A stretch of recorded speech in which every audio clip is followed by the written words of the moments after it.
Nunca imaginé que el sonido más doloroso de mi vida no sería el diagnóstico mortal del cardiólogo, sino el golpe seco de la puerta de mi propio hijo, cerrándose en mi cara. Estaba parada bajo la lluvia fina y helada de Polanco, temblando, no por el frío, sino por la humillación. Apenas 5 minutos antes, con el informe médico en la mano y la voz quebrada, les había suplicado: «Solo necesito 2 semanas, hijos.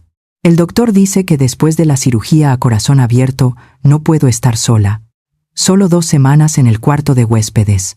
Roberto, mi hijo, el niño que cargué en mi vientre y por quien trabajé doblado turnos, ni siquiera tuvo el valor de mirarme a los ojos. Se quedó ahí, cabizbajo, mirando sus zapatos italianos de piel, mientras Brenda, mi nuera, soltaba una risita nerviosa y cruel, de esas que cortan más que un cuchillo. «Ay, Carmen, por favor», me dijo, alisándose su vestido de seda impoluto. «Entiéndelo, madre. Esta casa la diseñamos con un concepto minimalista muy estricto.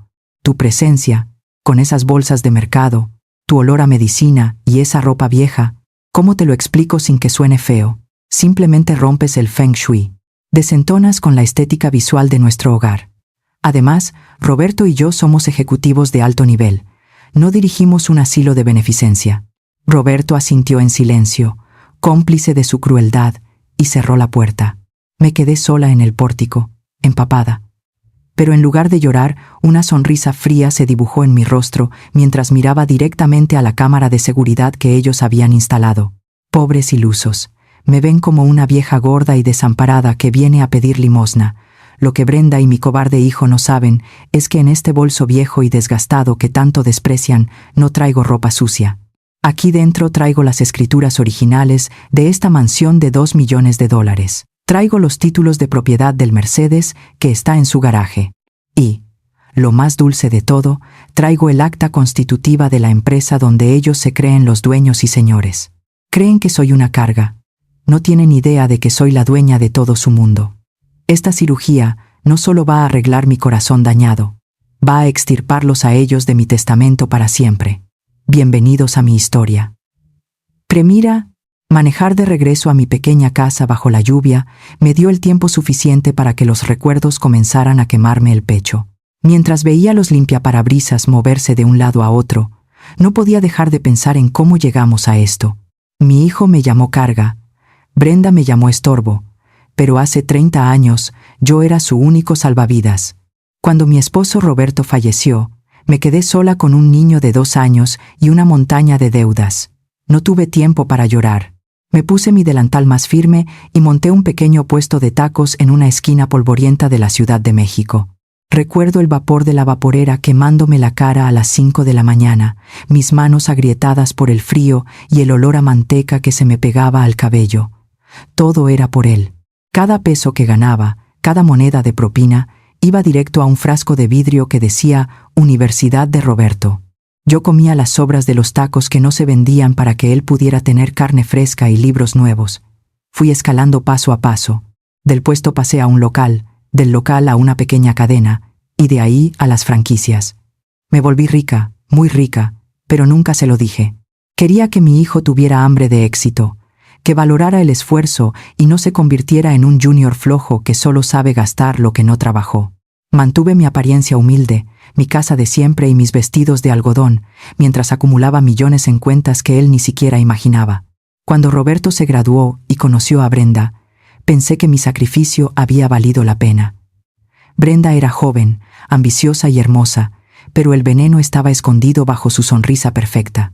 Cuando empezaron a trabajar en aquella empresa de bienes raíces, vi que no les iba bien. Mi hijo estaba estresado, y Brenda se quejaba de que su sueldo no alcanzaba para el estilo de vida de alta sociedad que ella deseaba.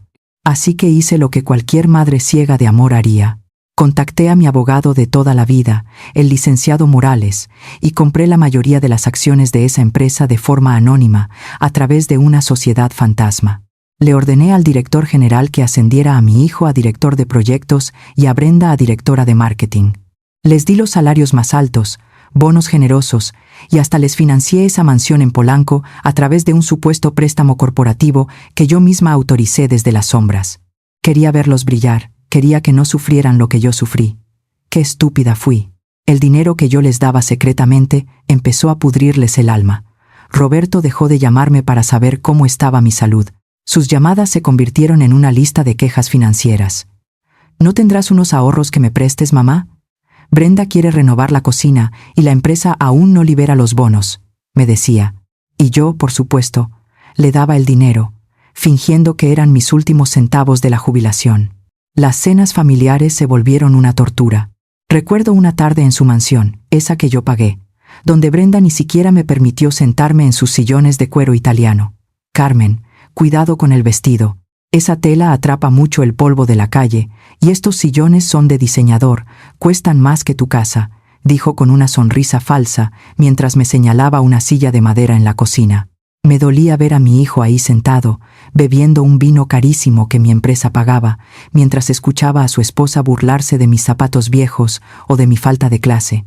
Brenda se tapaba la nariz cuando yo le llevaba sus guisos favoritos, diciendo que el olor a especias era de gente pobre y que se quedaba impregnado en las cortinas de seda. Y Roberto no decía nada, solo bajaba la mirada, avergonzado de la mujer que se partió el lomo para que él hoy pudiera usar trajes de marca. Acepté cada desprecio, cada mirada de asco de Brenda y cada silencio cobarde de mi hijo, pensando que quizá yo era la que estaba mal por ser tan anticuada. Me puse la máscara de la abuela tonta y pobre porque los amaba demasiado. Pero hoy, mientras el dolor de mi corazón bloqueado se mezcla con la furia de mi alma traicionada, entiendo que les di alas a dos cuervos que ahora me están sacando los ojos. Brenda cree que soy una intrusa en su mundo perfecto. Roberto cree que soy una cuenta bancaria que se está quedando vacía. No tienen idea de que mañana, cuando el sol salga, se darán cuenta de que la vieja que despreciaron es la única razón por la que no están durmiendo en la calle. Mañana, el juego de las apariencias se termina para siempre. Al día siguiente, regresé a esa mansión de Polanco. Mi corazón palpitaba con una arritmia peligrosa, pero no era por la enfermedad, sino por una corazonada que me quemaba por dentro. Utilicé mi vieja llave, esa que Brenda siempre me exigía que devolviera, y entré en silencio. Fingí ante los guardias que había olvidado unos documentos médicos importantes, pero en realidad quería verles la cara una última vez antes de internarme en el hospital. Caminé por el pasillo de mármol, ese suelo que yo misma pagué con el sudor de mi frente, y me detuve en seco al escuchar voces que venían del estudio. Eran ellos. Brenda hablaba con ese tono agudo y autoritario que usa cuando está negociando algo, y Roberto, mi hijo, murmuraba con la voz de un hombre que ha perdido su espina dorsal. Escuché una tercera voz, un hombre que se identificó como agente inmobiliario. Lo que oí después hizo que el mundo se detuviera. Brenda estaba diciendo, con una frialdad que me heló la sangre: «Mira, el mercado está subiendo ahora. Si esperamos a que pase la cirugía de Carmen, perderemos la oportunidad de inversión en las criptomonedas que me recomendaste. La casa de la vieja está en una zona que se está revalorizando. Necesitamos ponerla en venta mañana mismo, justo cuando ella entre al quirófano». Me apoyé contra la pared, sintiendo que el aire se me escapaba. El agente preguntó por la firma, por el consentimiento de la dueña. La risa de Brenda fue como el sonido de cristales rotos. «¿Firma? Por favor. Carmen tiene 65 años y 3 arterias bloqueadas. El doctor fue muy claro. La probabilidad de que no salga de esa mesa de operación es alta. Y si sale, estará tan sedada y débil que no sabrá ni qué día es. Roberto ya tiene preparado el documento de poder notarial. Solo necesitamos que él firme como su tutor legal, alegando incapacidad mental temporal debido a su estado crítico». Escuché el silencio de mi hijo. Esperé un grito, una defensa, que le rompiera la cara a esa mujer por sugerir algo tan atroz. Pero lo que escuché fue a Roberto diciendo: «Brenda, ¿no es demasiado pronto? Es mi madre. Todavía vive ahí, todas sus cosas, sus recuerdos de mi papá». «Ay, Roberto, no seas sentimental», le gritó ella. «Esa casa es un nido de pulgas. Con el dinero de esa venta, daremos el enganche para la villa en Scottsdale que tanto queremos. Si tu madre sobrevive, que Dios no lo quiera, digo, si sobrevive, simplemente le diremos que hubo un problema legal y la instalaremos en ese asilo que vimos en las afueras, en Ecatepec. Es barato, tienen enfermeras y estará con gente de su clase. No me digas que prefieres verla aquí, arruinando nuestra estética otra vez». Hubo un ruido de papeles sobre la mesa. El sonido de una pluma deslizándose sobre el papel fue como un disparo en mi oído. Mi hijo, mi único hijo, Estaba firmando mi sentencia de muerte civil mientras yo todavía respiraba. Roberto aceptó vender mi hogar, mis recuerdos, mi refugio, para complacer el capricho de una mujer que solo ama el brillo del oro. Me quedé ahí, en la oscuridad del pasillo, sintiendo cómo algo dentro de mí se rompía definitivamente.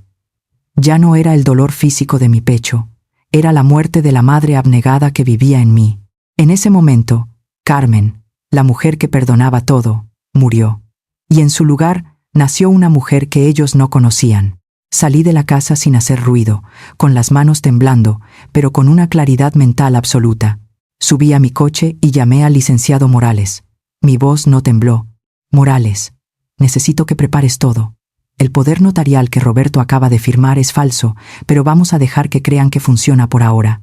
Quiero que ejecutes la auditoría externa de la empresa mañana a primera hora. Bloquea las cuentas de representación de los directores. Y Morales, asegúrate de que el hospital tenga mi instrucción de no dejar pasar a nadie a mi habitación después de la cirugía. A nadie. Colgué el teléfono y miré mi reflejo en el espejo retrovisor. Mis ojos ya no estaban llenos de lágrimas, sino de fuego. Me han quitado el derecho a ser madre, así que ahora voy a ejercer mi derecho a ser su dueña. Creen que voy al hospital a morir, pero no saben que voy a renacer. Roberto y Brenda piensan que el dinero de mi casa es su boleto a la gran vida, pero lo que acaban de firmar es su boleto a la miseria más absoluta. Que disfruten sus últimas horas de lujo, porque cuando yo despierte de esa cirugía, el mundo que construyeron sobre mis costillas se va a derrumbar sobre sus cabezas. La lección está por comenzar. El pasillo del hospital olía a una mezcla de desinfectante y soledad que te cala hasta los huesos. Mientras me llevaban en la camilla hacia el quirófano, miré el techo blanco y las luces fluorescentes pasar una tras otra, esperando, tal vez por un milagro de último minuto, escuchar la voz de mi hijo. Esperaba que Roberto entrara corriendo, detuviera la camilla y me dijera: «Perdóname, mamá, me equivoqué, aquí estoy contigo». Pero el único sonido que escuché fue el roce de las ruedas de metal contra el piso y el murmullo de las enfermeras. A mi lado no estaba mi sangre. Estaba el licenciado Morales, con su maletín lleno de leyes y una mirada de profunda lástima. Y Sofía, mi vecina de toda la vida, esa mujer que me ha visto vender tacos y llorar de cansancio durante décadas, ella me apretaba la mano con fuerza. «No estás sola, Carmen», me decía al oído. Pero yo sabía que, en el sentido más profundo de la palabra, lo estaba. Mi propio hijo me había abandonado en el momento en que mi vida pendía de un hilo. Justo antes de que me pusieran la anestesia, mi teléfono, que Morales sostenía, vibró en la mesita de noche. Por un segundo, mi corazón dio un vuelco de esperanza. Pensé que era un mensaje de texto de Roberto deseándome suerte. Morales lo tomó y su rostro se transformó en una máscara de indignación. No era un mensaje de amor, era una notificación de mi banco. Mientras yo estaba a punto de que me abrieran el pecho para salvarme la vida, Roberto y Brenda estaban usando la tarjeta de crédito adicional que yo les había dado para emergencias. El banco reportaba un cargo de $6,000 en un resort de lujo en Los Cabos, seguido de otro cargo de $2,000 en un spa de clase mundial. Estaban celebrando. Estaban brindando con champaña pagada con mi dinero mientras esperaban que yo no despertara de la anestesia para poder vender mi casa. Ese fue el último pensamiento que tuve antes de que la oscuridad me tragara. La imagen de ellos dos riendo frente al mar, gastando mi herencia antes de que yo estuviera muerta. La cirugía duró 6 horas. El doctor Hamilton dijo que fue un éxito rotundo, que mi corazón ahora era más fuerte que el de una mujer de 30 años. Pero lo que él no sabía es que mi alma también se había endurecido. Durante los 3 días de recuperación intensa, mi hijo no apareció ni una sola vez. No llamó al hospital, ni siquiera envió flores. Probablemente, cada vez que su teléfono sonaba, sentía la decepción de saber que no era la funeraria llamando para darle la buena noticia. Cuando finalmente me dieron el alta, Morales estaba ahí con un coche negro esperándome, pero no le pedí que me llevara a mi casita de siempre. Mi casa ya no era mi refugio, era el lugar que mi hijo quería pisotear. «Léveme al penthouse de la avenida Reforma, Morales», le dije con una voz que él nunca me había escuchado, una voz de mando. Llegamos al edificio más exclusivo de la ciudad, un lugar que compré hace 10 años como inversión y que nunca le mencioné a Roberto. Al entrar, el lujo del mármol y la vista panorámica de la Ciudad de México me recordaron quién soy realmente. No soy la anciana gorda que rompe la estética de una casa minimalista. Soy la mujer que construyó un imperio de la nada. Esa misma tarde, llamé a una estilista de alto nivel y a una compradora personal. Me miré en el espejo mientras cortaban mi cabello gris y lo transformaban en un corte moderno y elegante, teñido de un castaño profundo que resaltaba mis ojos. Me quité los vestidos de algodón desgastados y me puse un traje sastre de seda azul marino que costaba más de lo que Roberto ganaba en 3 meses. Me puse mis perlas auténticas y un par de tacones que me hacían ver más alta, más imponente. Cuando terminé, no reconocí a la mujer que me devolvía la mirada. Carmen la taquera había desaparecido. En su lugar estaba la presidenta de la junta directiva. Me senté en el escritorio de cristal del penthouse con una taza de café negro y pedí a Morales que me entregara los libros contables de la empresa de bienes raíces que yo poseía en secreto. Pasé toda la noche revisando facturas, contratos y nóminas. Lo que encontré me dio náuseas. Brenda no solo era cruel, era una ladrona. Había desviado fondos para viajes personales bajo el concepto de investigación de mercado, y Roberto había autorizado bonos especiales para ella sin ninguna justificación. Habían estado saqueando mi empresa como si fuera un botín de guerra. Cerré el último libro contable cuando los primeros rayos del sol iluminaban el ángel de la independencia. Mis ojos estaban rojos por el cansancio, pero mi mente estaba más lúcida que nunca. Ya sabía exactamente dónde estaban sus debilidades. Mañana habrá una reunión de directivos para anunciar los recortes de personal, y Roberto y Brenda creen que ellos son los que van a elegir quién se va. No tienen idea de que la vieja que abandonaron en el hospital es la que tiene la pluma lista para firmar sus cartas de despido. Mi recuperación ha terminado, ahora empieza la auditoría de sus vidas. El lunes por la mañana, la atmósfera en las oficinas de Rivera Bienes Raíces se volvió eléctrica. Nadie me había visto todavía, pero mi presencia ya se sentía como una sombra pesada recorriendo los pasillos. Siguiendo mis instrucciones, el licenciado Morales envió un comunicado oficial a todos los departamentos. El mensaje era breve y contundente. El grupo inversionista mayoritario ha decidido realizar una auditoría profunda. Una inspectora de alto nivel ha sido enviada para revisar el desempeño de los directivos y proceder con un recorte de personal inmediato debido a irregularidades detectadas. Desde mi penthouse, a través del sistema de cámaras que Morales me ayudó a intervenir, observé el caos. La cara de Brenda era un poema de terror mal oculto tras capas de maquillaje caro. La vi entrar al despacho de Roberto como un torbellino, cerrando la puerta con tal fuerza que los cristales vibraron. Roberto, mi hijo, estaba pálido, con las manos temblorosas revolviendo papeles inútilmente. Sabían perfectamente por qué tenían miedo. Sabían que los miles de pesos que Brenda había gastado en tratamientos de belleza, viajes y bolsos de diseñador estaban registrados como gastos operativos. Sabían que las facturas falsas que Roberto firmó para remodelar su cocina no aguantarían una revisión seria. Brenda, con esa voz de serpiente que usa para manipular, le gritaba a Roberto: «Tenemos que arreglar esto hoy mismo. Si esa inspectora descubre el desfalco de los bonos de Navidad, estamos acabados. No podemos perder este estilo de vida, Roberto. Haz algo». Brenda, en su desesperación, empezó a planear cómo comprar a la inspectora. La escuché sugerirle a mi hijo que preparara un sobre con efectivo o que le ofrecieran una comisión por debajo de la mesa para que maquillara el informe. Estaban tan hundidos en su propia codicia que ni siquiera consideraron la honestidad como una opción. Para ellos, todo el mundo tenía un precio, porque ellos mismos lo tenían. Decidí que era el momento de hacerles una última prueba, un último examen de humanidad. Tomé el teléfono y marqué el número de Roberto. Puse mi voz más débil, esa voz de madre cansada y enferma que solía tener antes de que me reconstruyeran el corazón. «Bueno, hijo», dije, fingiendo una respiración entrecortada. «¿Mamá? Ahora no puedo hablar. Estoy en medio de una crisis en el trabajo», respondió él con una impaciencia que me dolió más que cualquier herida de cirugía. «Roberto, por favor». Me dieron el alta, pero no tengo dinero para las medicinas de la presión. Son muy caras, y el banco me dice que mi tarjeta está bloqueada. ¿Podrías transferirme un poco de lo que te presté el mes pasado? Solo necesito para esta semana. En ese momento, escuché el arrebatamiento del teléfono. Brenda había tomado el control. Su voz salió como un chorro de veneno puro a través del auricular. Escúchame bien, Carmen. Deja de llamarnos para mendigar. Estamos lidiando con gente de la alta sociedad, con una inspectora que puede decidir nuestro futuro. No tenemos tiempo ni dinero para tus pastillas de vieja.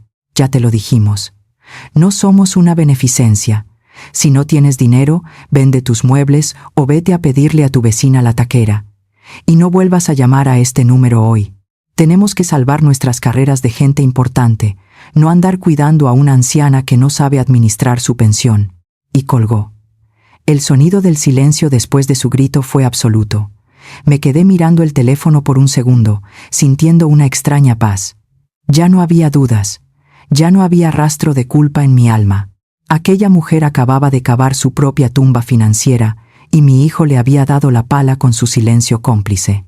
Brenda pensaba que estaba protegiendo su carrera frente a una inspectora importante.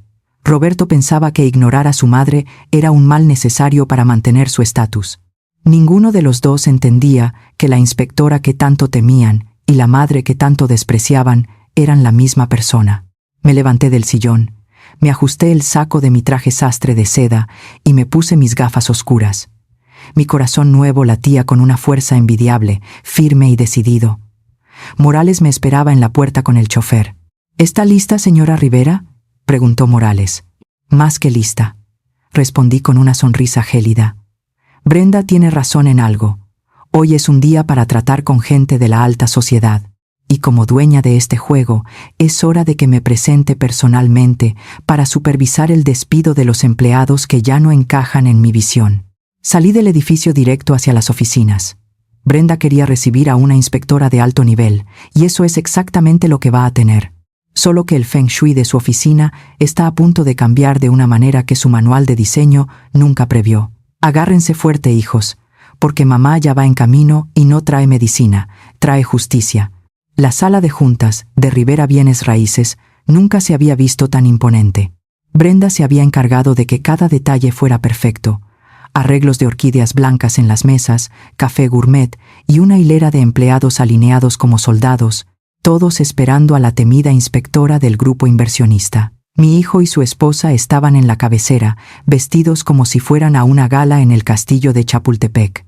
Roberto llevaba un reloj que yo le regalé, y Brenda lucía un collar de diamantes que seguramente compró con el dinero desviado del fondo de emergencias. Podía verlos a través del cristal antes de entrar. Brenda practicaba su sonrisa más hipócrita frente al espejo, esa que usa cuando quiere convencer a alguien de que es un ángel de bondad. Roberto, por otro lado, no dejaba de secarse el sudor de la frente.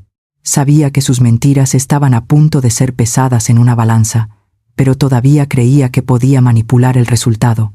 El director ejecutivo de la empresa, el señor Vargas, quien ha sido mi empleado de confianza durante años, salió a recibirme al ascensor privado. Me vio llegar escoltada por 2 hombres de seguridad de 2 metros de altura y por el licenciado Morales. Su mirada fue de absoluto respeto. «Todo está listo, jefa», me susurró Vargas. «Están adentro, esperándola con el discurso ensayado».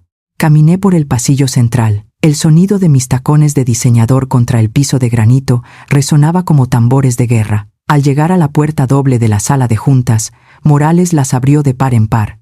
El silencio que se hizo en la habitación fue absoluto. Entré con la cabeza en alto, luciendo mi traje Armani azul oscuro, con el cabello perfectamente peinado y una mirada que irradiaba un poder que ninguno de ellos había visto jamás. Brenda, que estaba de espaldas a la puerta, se dio la vuelta con una sonrisa ensayada lista para soltar su discurso de bienvenida, pero cuando sus ojos se cruzaron con los míos, su rostro se transformó en una máscara de confusión y luego de asco. «¿Pero qué es esto?», gritó Brenda, rompiendo el protocolo. «Carmen, ¿qué haces aquí? ¿Cómo te atreves a entrar así y a vestirte con esa ropa? Seguridad, saquen a esta vieja loca ahora mismo. Roberto, dile a tu madre que se retire. Esto es una reunión de negocios de alto nivel, no un mercado. Vargas, haga algo. Esta mujer está interrumpiendo la llegada de la inspectora». Roberto se levantó de su silla, tartamudeando, con los ojos fuera de sus órbitas. «Mamá, ¿qué es esta broma? No puedes estar aquí. Estás enferma. Deberías estar en cama. ¿Y esa ropa? ¿De dónde sacaste ese dinero?» Brenda caminó hacia mí, con un dedo alzado, dispuesta a empujarme fuera de la sala. Estaba a punto de tocar mi hombro cuando el señor Vargas dio un paso al frente y, con una voz que retumbó en las 4 paredes, hizo una reverencia profunda. «Señora Brenda, controle su lengua», dijo Vargas con una frialdad cortante. «Le presento a la dueña absoluta de esta compañía, la presidenta del consejo y la inversionista mayoritaria de todo el consorcio, Kim Chao Churtich Carmen. Bienvenida a su empresa, señora Rivera». El tiempo pareció congelarse. A Brenda se le cayó la mandíbula y el color desapareció de sus mejillas, dejándola pálida como un cadáver. Roberto se dejó caer en su silla de cuero como si le hubieran cortado las piernas. Los empleados empezaron a cuchichear, y yo, sin decir una sola palabra, caminé lentamente hacia la silla principal, la que Brenda ocupaba hasta hace un segundo. Ella se quedó paralizada a mi lado. Con un gesto elegante de mi mano, le indiqué que se quitara. Ella retrocedió 2 pasos, tropezando con su propia silla, mientras yo tomaba asiento con la parsimonia de una reina. Morales puso sobre el escritorio mi bolso viejo, ese mismo bolso de tela desgastada que ellos tanto despreciaron bajo la lluvia de Polanco. De él saqué 2 carpetas. Una contenía mi expediente médico y las fotos de las cámaras de seguridad de su casa. La otra, los estados de cuenta de la tarjeta de crédito que usaron en Los Cabos. Lancé los documentos sobre la mesa de cristal con un golpe seco que hizo que Roberto diera un salto. «Hijo, Brenda», dijeron que no tenían tiempo para una vieja gorda porque estaban muy ocupados con gente de la alta sociedad, dije con una voz suave, pero que cortaba como el hielo. «Pues aquí me tienen. Soy la inspectora, soy la dueña de la casa donde duermen, de los coches que manejan y de los salarios que se gastan en spas mientras yo estoy en una mesa de cirugía». Brenda intentó hablar, pero solo le salió un gemido ahogado. Roberto enterró la cara en sus manos. «Los directores me prepararon un banquete, pero me temo que he perdido el apetito por las mentiras», continué, mirando a cada uno de los presentes. «Brenda, Roberto, dejen de sudar por el feng shui de la oficina. Mejor empiecen a sudar por su futuro, porque esta reunión de negocios de alto nivel acaba de empezar. ¿Alguna duda? ¿O podemos revisar de una vez por qué hay $8,000 gastados en un resort de lujo registrados como investigación de mercado?» La caída de su imperio de papel había comenzado, y yo tenía el asiento de primera fila. El silencio en la sala de juntas era tan pesado que podía escuchar los latidos de mi propio corazón, ese que ellos daban por muerto. Brenda intentó recuperar un poco de su arrogancia, alisándose el vestido y buscando desesperadamente una mirada de apoyo entre los empleados, pero todos bajaron la cabeza. Ya nadie le tenía miedo a ella. Ahora me tenían miedo a mí. «Carmen, esto debe ser un malentendido legal», balbuceó Brenda con una sonrisa temblorosa. Nosotros cuidamos esta empresa como si fuera nuestra. Todo lo que hemos hecho ha sido por el bien de la marca». Me recliné en la silla presidencial y abrí la carpeta de la auditoría. No iba a llorar, no iba a reclamarles por el abandono en el hospital. Eso era un asunto del alma, y ellos no tenían alma. Así que decidí hablarles en el único lenguaje que entienden: el dinero. «¿Por el bien de la marca, Brenda?», pregunté, deslizando una hoja de cálculo frente a ella. «Aquí dice que hace 3 meses autorizaste un pago de $15,000 a una boutique en París bajo el concepto de uniformes para el personal administrativo. Qué curioso, porque mis empleados siguen usando los mismos chalecos de siempre. Sin embargo, tengo fotos tuyas en Instagram presumiendo un bolso Birkin de edición limitada esa misma semana. ¿Me vas a decir que el bolso es el nuevo uniforme de la empresa?». Brenda abrió la boca, pero no salió sonido alguno. Pasé a la siguiente página. «¿Y tú, Roberto?», dije mirando a mi hijo, quien ni siquiera podía levantar la vista del piso. «Tu gestión como director de proyectos ha sido un desastre absoluto. El complejo de departamentos en Santa Fe tiene un retraso de 8 meses, y los inversionistas están retirándose. El único motivo por el cual no te han despedido antes es porque cada vez que el consejo quería echarte, yo intervenía desde las sombras para inyectar capital privado y cubrir tus pérdidas. No eres un genio de los negocios, hijo. Eres un administrador de fracasos que vive del subsidio de la madre que tanto te avergüenza. Los cuchicheos en la sala crecieron. Los empleados que ellos habían humillado durante años ahora presenciaban su desnudez profesional. Saqué otra hoja, la más condenatoria. Gastos de representación en Los Cabos, $8,200. Fecha: el día de mi cirugía a corazón abierto. Concepto: cena de gala con inversionistas extranjeros.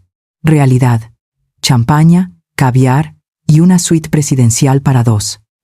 Roberto, mientras el doctor me abría el pecho para salvarme la vida, tú estabas firmando esta factura con una sonrisa. No solo son incompetentes, son unos ladrones de poca monta que saquearon el fondo de beneficencia de la empresa para pagar sus fiestas de alta sociedad. Brenda golpeó la mesa, recuperando un destello de su veneno. ¿Y qué esperabas? Nosotros somos la imagen de esta compañía. No podemos andar por ahí como tú, oliendo a manteca y vistiendo trapos viejos. Necesitábamos ese estatus para que nos respetaran. Me levanté lentamente de la silla, apoyando mis manos sobre la mesa de cristal. Me incliné hacia ella hasta que estuvimos cara a cara. Brenda retrocedió, intimidada por la frialdad de mis ojos. El estatus se compra, Brenda, pero la clase y la lealtad no.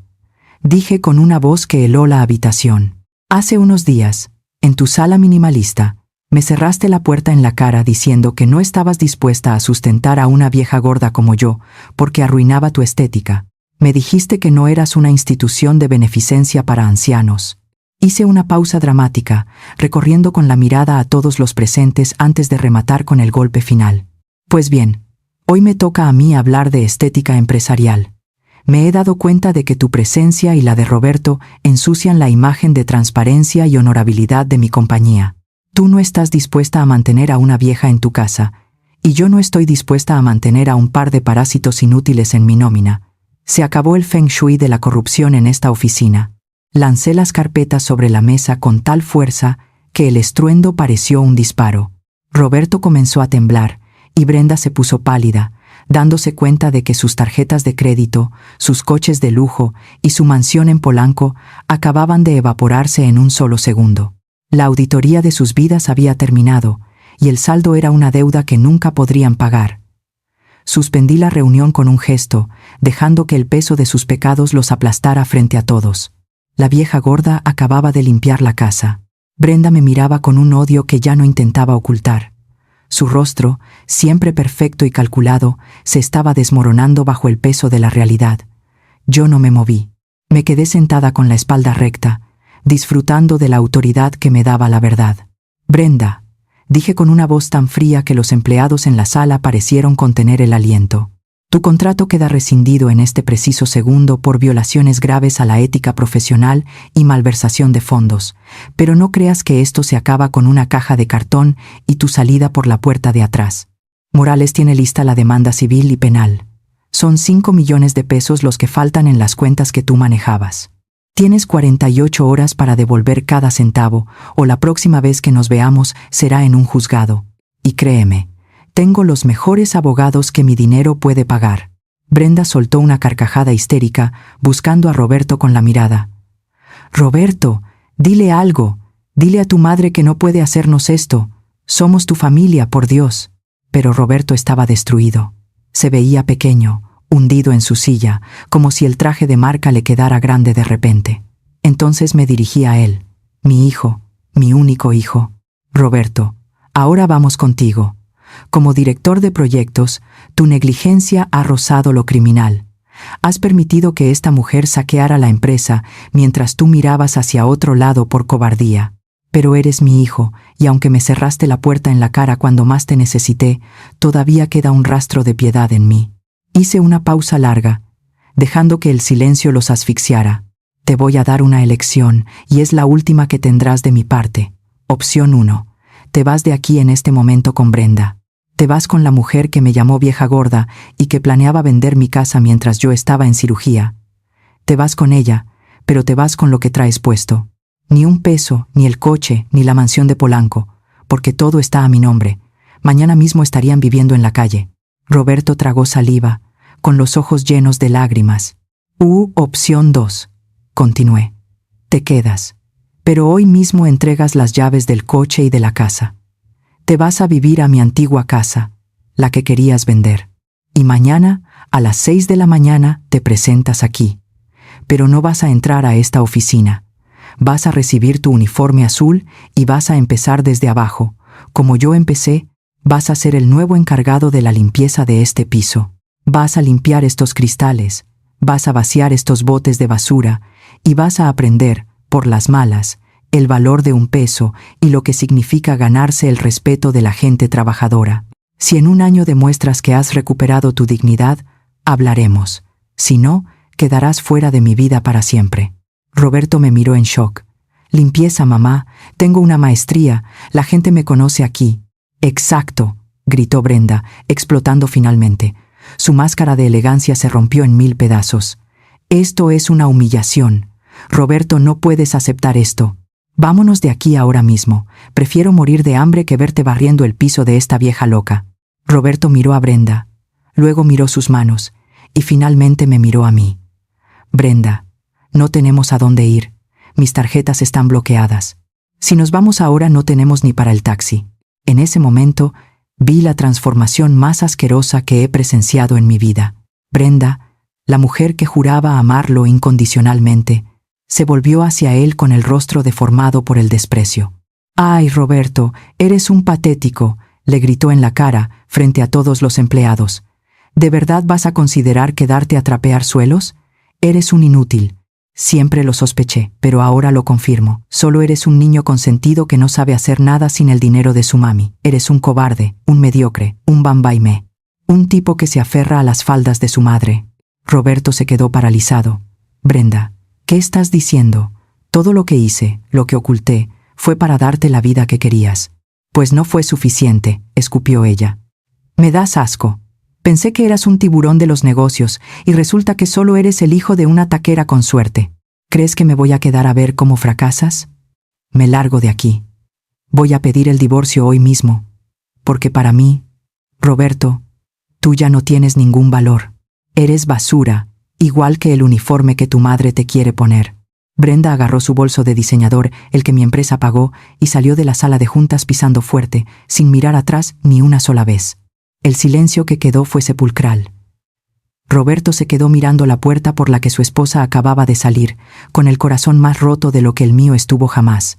Se dio cuenta, de la manera más cruel posible, de que la mujer por la que traicionó a su madre solo amaba el saldo de su cuenta bancaria. Me levanté de mi silla y caminé hacia él. No lo abracé, no era el momento de los abrazos. «Ahí tienes tu respuesta, Roberto», le dije suavemente. «Esa es la mujer por la que me dijiste que yo era una carga. Ahora, dime, ¿qué vas a elegir? ¿La puerta o la escoba?» Roberto bajó la cabeza, sus lágrimas cayendo sobre la mesa de juntas. «La escoba, mamá», susurró. «Elijo la escoba». «Bien», respondí. «Vete a casa. A mi casa. Mañana empezamos temprano. Y Roberto, asegúrate de llegar puntual. En mi empresa no se toleran las tardanzas». El portazo de Brenda todavía retumbaba en mis oídos cuando Roberto se desplomó. No fue una caída elegante, se derrumbó como un edificio de arena, cayendo de rodillas frente a mi escritorio, justo sobre la alfombra que él mismo decía que yo ensuciaba con mis zapatos de calle. Sus manos, esas manos que nunca habían tenido un solo callo gracias a mi sacrificio, se aferraron al borde de mi mesa de caoba. «Perdóname, mamá. Por favor, perdóname», gemía entre sollozos que le sacudían todo el cuerpo. «Fui un ciego, un idiota. Brenda, ella me manipuló. Me hizo creer que yo era más de lo que soy. No sabía lo que estaba haciendo». Lo miré desde arriba, con una mezcla de lástima y frialdad. «No, Roberto, no digas que ella te manipuló. Brenda solo sacó a la luz la ambición y la falta de carácter que ya tenías dentro. Ella te dio el permiso, pero tú fuiste quien decidió darme la espalda. Levántate.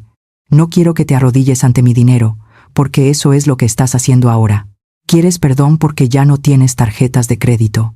No le permití que regresara a la mansión de Polanco. Esa misma noche, Morales cambió las cerraduras y puso guardias en la puerta. Roberto tuvo que recoger una pequeña maleta con ropa básica y regresar a nuestra antigua casa, la casita que él despreció y que estuvo a punto de vender a mis espaldas.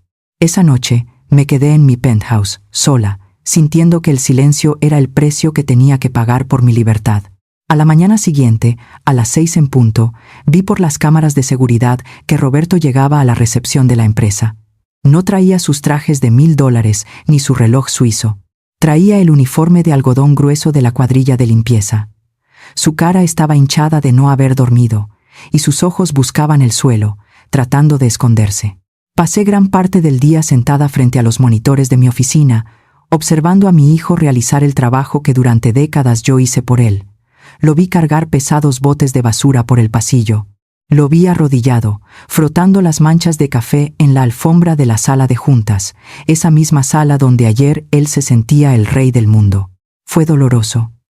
Ver a los empleados que antes le rendían pleitesía pasar a su lado y mirarlo con una mezcla de burla y asombro. Escuché a través de los micrófonos los murmullos de las secretarias. ¿Viste al nuevo de la limpieza? Es el ex jefe.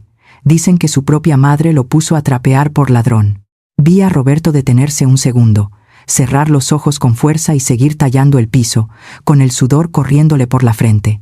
En un momento dado, se le rompió una bolsa de basura y los desperdicios se desparramaron por todo el vestíbulo.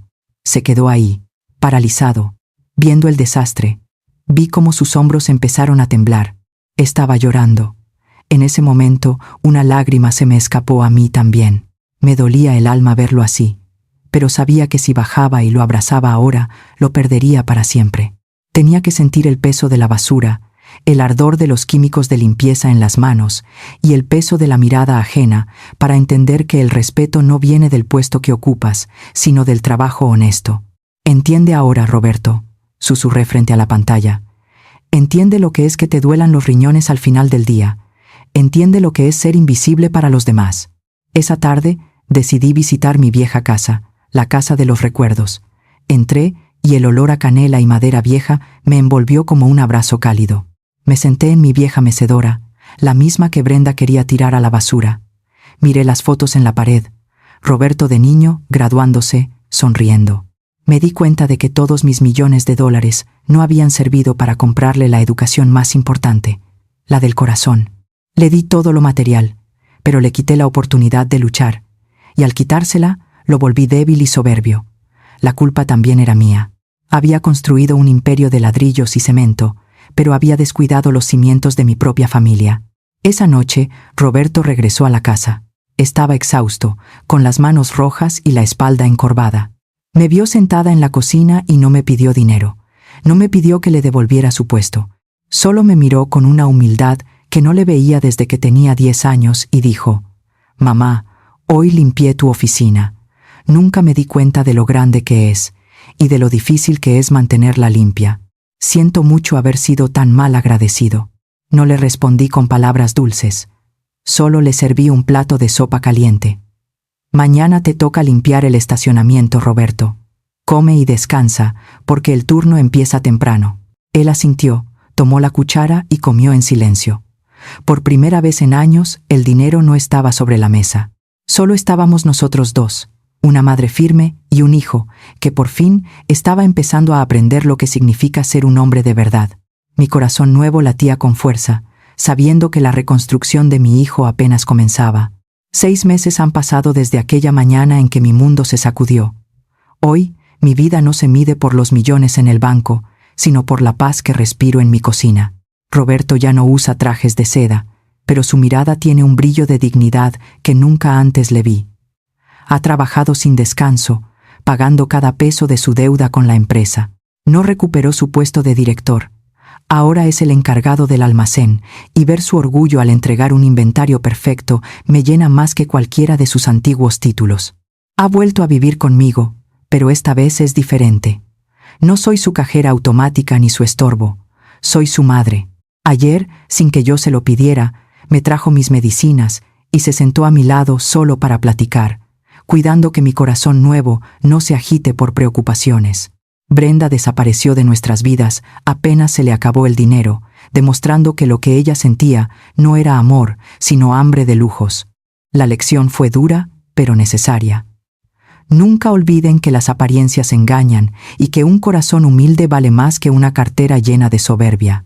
Jamás desprecien a quien les dio la mano cuando no eran nadie. especialmente si esa persona es su madre. Dicen que una madre puede cuidar a 10 hijos, pero es una triste realidad que 10 hijos no siempre pueden cuidar a una madre, a menos que les enseñemos el valor de la gratitud desde el alma. Yo soy Carmen, y esta ha sido la prueba más difícil de mi existencia. Si tú también crees que el karma siempre llega a tiempo para poner a cada quien en su lugar, déjame un corazón en los comentarios. Me encantaría saber que no estoy sola en esta lucha por la dignidad. No olvides suscribirte y activar la campana, porque muy pronto les contaré lo que descubrí sobre Brenda y sus planes ocultos que ni siquiera Roberto imaginaba. La historia apenas comienza. Nos vemos en el próximo video.